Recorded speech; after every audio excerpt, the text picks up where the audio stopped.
Here's what Alberta says. You've heard Jeff Rath on this station, on this show. He'll be back again. But this is where Alberta stands on this issue. And it's because of people like Stephen Guilbeault still being in the federal cabinet. Vote yes to that question. Do you agree that the province of Alberta shall become a sovereign country and cease to be a province of Canada? What you're really doing is voting yourself, depending on your tax bracket, between a 30 to 50% pay raise. And I want people to focus, and I think Dennis Modry, speaks to this, is voting yourself, depending on your tax bracket, between a 30 to 50% pay raise. Now, why is that? Because because Albertans would no longer be subject to federal income tax or Canadian income tax, which takes a huge bite out of your salary. You say, well, how can Alberta afford that? Because Alberta is giving back more to the Canadian economy than it takes. Alberta is forced to spend $13 billion in equalization payments every year. Alberta doesn't need two taxes. Provincial tax would be sufficient. So suddenly you're left with all of that money in your pocket, as Jeff Rath explains. And I want people to focus, and I think Dennis Modry, speaks to this, is if you look at the average salary of the average Albertan, which, they pegged at $78,000 a year, if you take all of the federal taxes, the cost of all of the federal regulations, all of the costs that are piled on the average working man or woman in this province, the average person's actual spending power from that $78,000 is probably closer to $31,000 to $35,000. It's ridiculous what they're doing to us. They are intentionally keeping us in poverty. They are intentionally making people's lives miserable because, of course, to quote Klaus Schwab and David Lametti, you will own nothing and be happy. Right? This is what they're trying. This is literally what they're trying to do to us.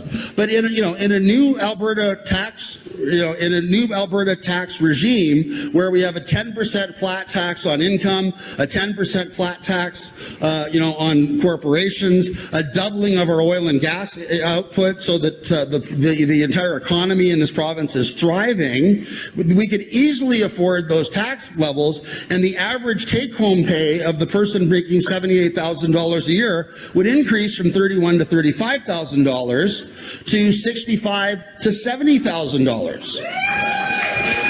Think about that. So when you vote yes to that question, do you agree that the province of Alberta shall become a sovereign country and cease to be a province of Canada? What you're really doing is voting yourself, depending on your tax bracket, between a 30 to 50% pay raise. And my question for everybody is, in the context of, remember that show, this shows me how old I am now, but there was a show when I was a kid called The Courtship of Eddie's Father, right?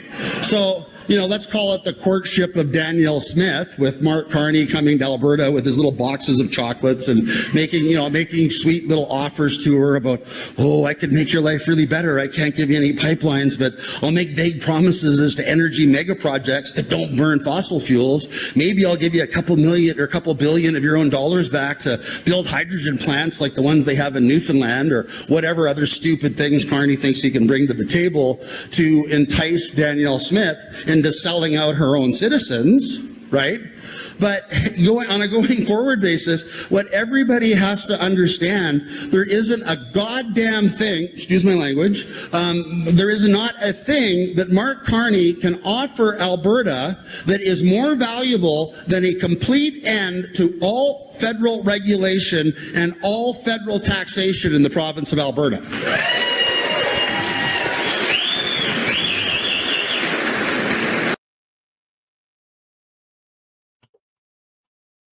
Pretty enticing, isn't it?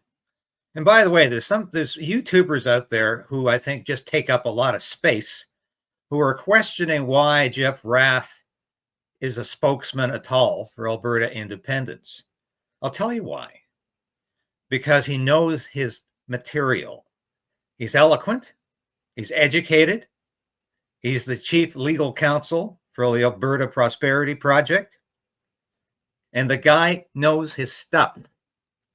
And if you think he's not exhibiting the right qualities of an Albertan because he wears a Stetson, have your head examined, because you don't know what the hell you're talking about. And I'm not going to mention any names, but he knows who he is. So that's the question in front of Albertans right now.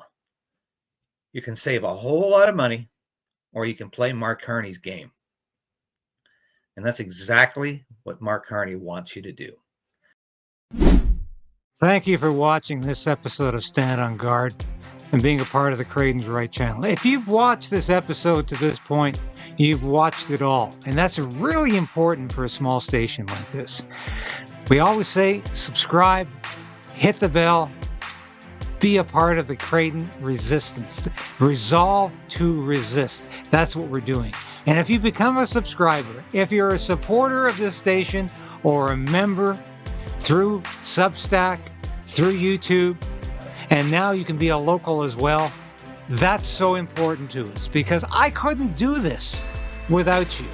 I made a decision to become an independent journalist about a year ago because I wanted to bring all of my experience in the military, in journalism, to you. I don't promise anything I can't deliver. I don't offer clickbait. I offer truth. The truth is out there, and it's my job to bring that truth to light and to you. Thanks for being a part of the KRAYDEN'S Right resistance, and we'll see you again soon. So we are in a very precarious position in this country. We need a political change, but we also need to resolve to resist.